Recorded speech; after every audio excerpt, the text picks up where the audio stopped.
Okay. Minister, in 2022, China approved the construction of 82 new coal-burning power plants, and for the first half of 2023, they approved another 50. Minister, do you support China's construction of these new coal-burning power plants? As you probably know, Canada and the United Kingdom started a movement in 2017 called the Powering Past Coal Alliance, which started with those two nations and about 20 others, small island states. This organization now spans more than 170 members, including the United States of America, including pension fund investors. And through the work of the Powering Past Coal Alliance, we've been able to cancel 75% of new coal of planned new coal construction in the world, but there's still lots of work to do to fight coal, and we believe that scientists tell us that one of the most important things we can do to fight climate change in the short term is focus on coal and focus on methane. That's exactly what we're doing. And so when you visited Beijing last August, did you criticize the Chinese government for their ramping up of coal production and burning coal? We have a work plan with the Chinese government to work with them so that we can help them reduce their dependency on coal. That's what we're doing. But did you criticize them, or did you encourage them to build more? I mean, 82 new coal-burning plants last year and 50 for the first half of this year is a lot of new coal being burned in China. Given your role on the CCI-CD, have you played any role in trying to reduce those numbers? Yes, absolutely. We're one of the world's leading advocate for the reduction of coal-fired electricity. Purely and simply, with the United Kingdom, we're leading the charge globally. So absolutely, that's what we're doing. Have you encouraged China to transition away from coal and towards natural gas? We've started the conversation with the Chinese, the Ministry of the Environment, on a number of initiatives, including coal, but that work hasn't concluded. What I would say is that we have to be careful because we have to phase out fossil fuels, all fossil fuels, including natural gas, and now in most parts of the world, and that's certainly true in Canada, it's cheaper to produce electricity from renewables than it is from natural gas, and it's certainly true in your own province of Alberta, where the cost of producing energy through renewables is cheaper than through natural gas, which is why what's being built right now in Alberta is mostly renewables because it's cheaper than gas. Okay, a couple of things. I'm from Saskatchewan, not from Alberta, but do you feel that Canada could play a useful role in exporting liquefied natural gas to China to displace the use of coal in that country? There are a number of LNG projects that either have been approved or are on the process of being approved. As you know, the federal government doesn't develop resource-based project. This is a prerogative of provinces.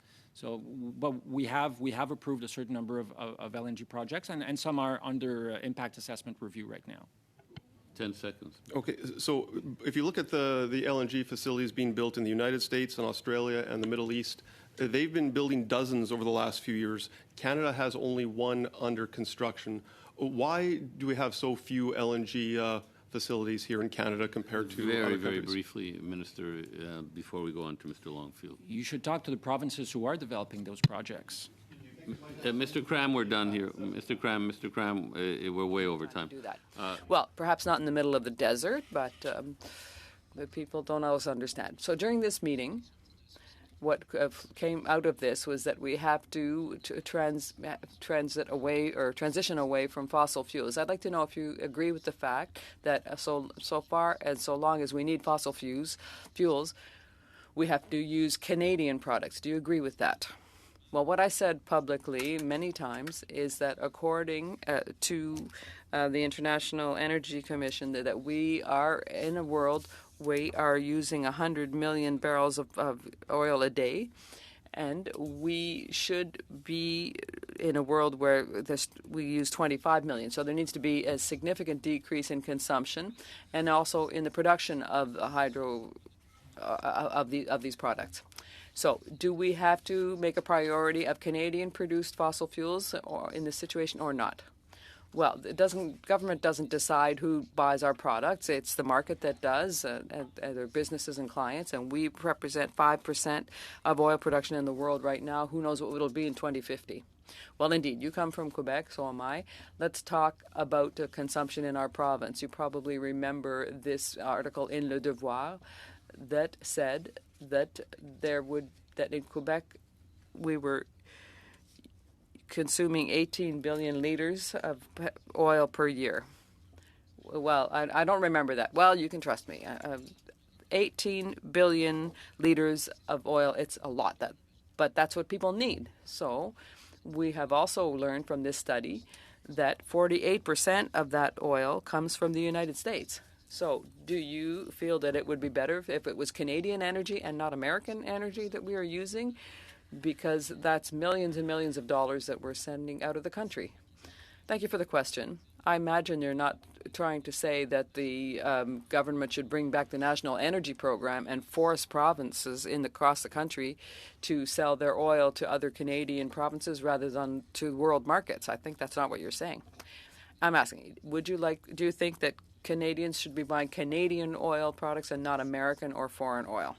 Well, what I think is that we need to reduce our dependence on fossil fuels, and that's what Quebec is doing. Quebec is the province, along with BC, that has the highest rate of adoption of electric vehicles.